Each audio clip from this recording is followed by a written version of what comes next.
তোমার ভাইরে মাইরা লো। কি করছেন? আপনার স্বামী ল্যাংটা, আপনার ঠিক মতো সময় দিতে পারেন না। আরে আমি আছি, আমি হলো এমন প্লেয়ার, আপনার সবভাবে ছাড় বলছি। ভাইয়া এ কি করছেন? আমি তো ভালো অ্যাক্টিং জানেন না, এই নাটক সিনেমা এই জায়গায় দেখেন না। এটা দেখার আগে কেন তুমি আমাকে মৃত্যু দিলে না? কোনো বাপের সামনে তার পুতের বড় মারে, আর কোনো জামার সামনে তার বড় মারে, এটা তার দেখো। আর সেই কাজটা এখনের মতো করো না, এমন কাজ করো দেখি বেড়ে খাওয়া যাবো। ওরা আমার হাতে দেখো। তারা কি ভেবেছিস? তারা ভেবেছিস যে আমি মূল হয়ে গেছি? হ্যাঁ? ওই বাই বাই।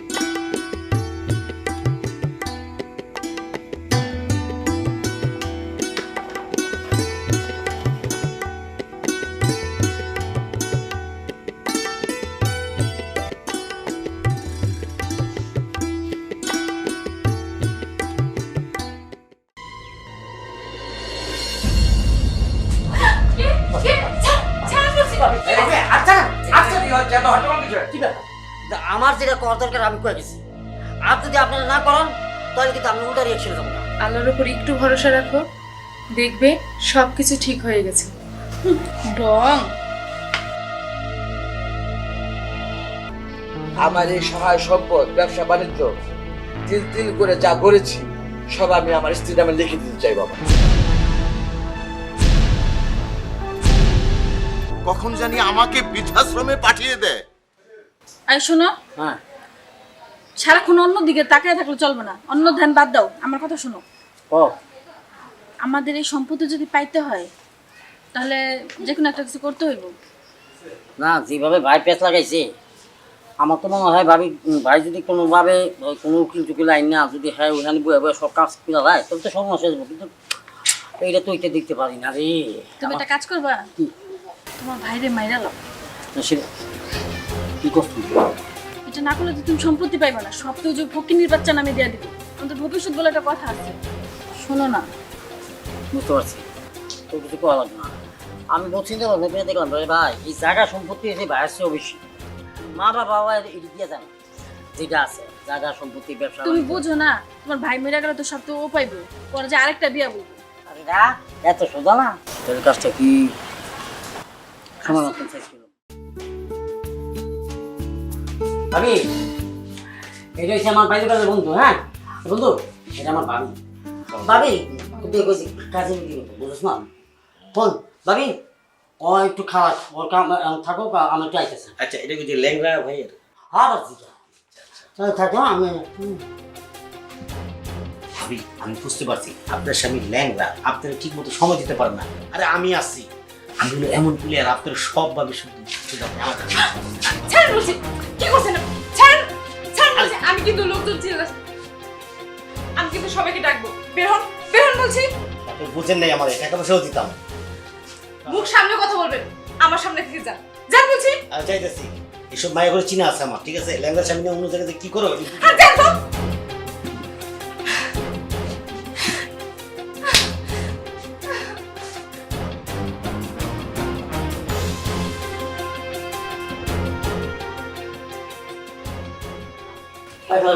না ভালো লাগছে না? হ্যাঁ একটু তো লাগতেছে।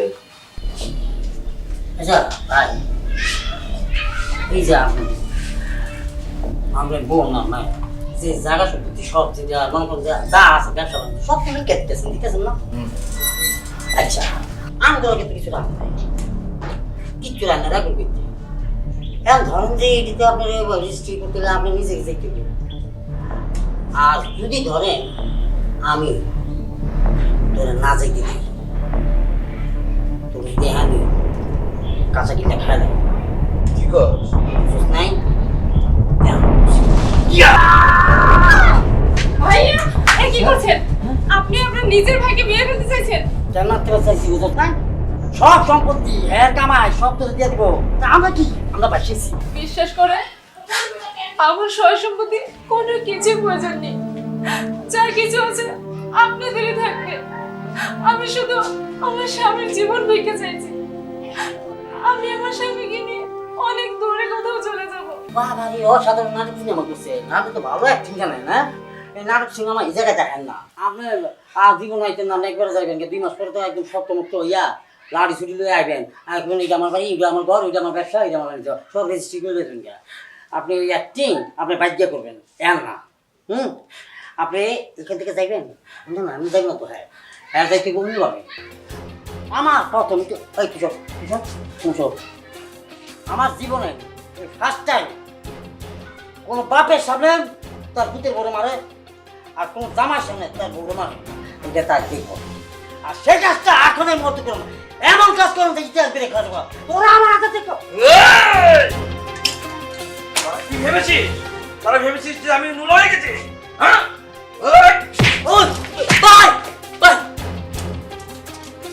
তোরা ভেবেছিস আমি নুলা হয়ে গেছি, আমি নুলার অভিনয় করেছি।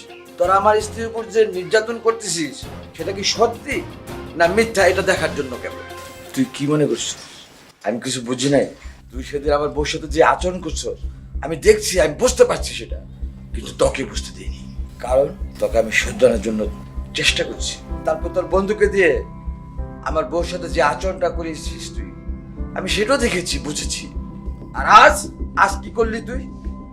এই সামান্য সম্পত্তির জন্য তুই আমার জীবন শেষ করে দিতে চেয়েছিলি। আরে এই সম্পত্তি তো তোদের জন্যই আমি করেছি।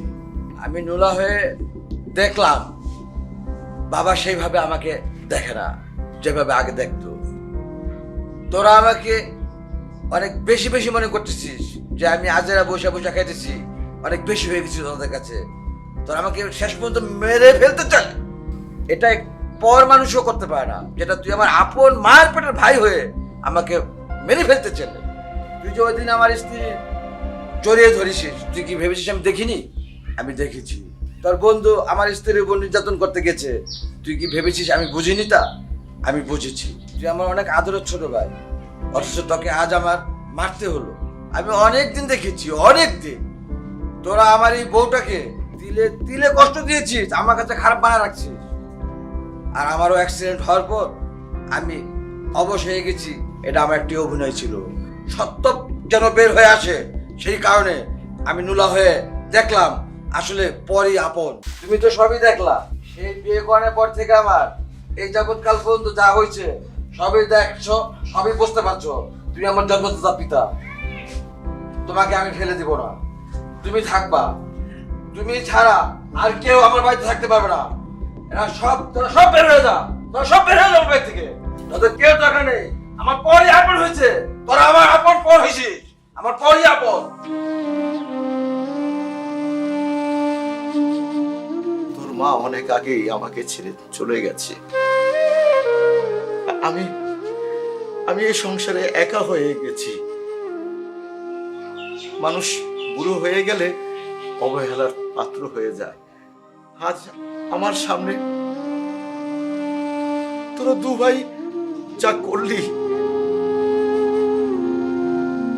এটা আমার ভাগ্যে ছিল রে। আমার এই ছেলেটা মাথার ঘাম পায়ে ফেলে তিল তিল করে সম্পদ গড়েছে। সে একটা অভিনয় করেছিল আমাদেরকে দেখার জন্য, আমরা কে কেমন সে দেখেছে। আর এই যে মেয়েটার কথা, এই মেয়েটার কথা কি বলবো রে। এই মেয়েটাকে দিনের পর দিন আমরা অত্যাচার করেছি, গালমন্দ করেছি, গরিব বলে ওকে ঘৃণা করেছি, তবুও কোনোদিন মুখ খোলেনি, এতটুকু প্রতিবাদ করেনি। তুই ওর দেবর হয়ে তুই ওর গায়ে হাত তুলিস।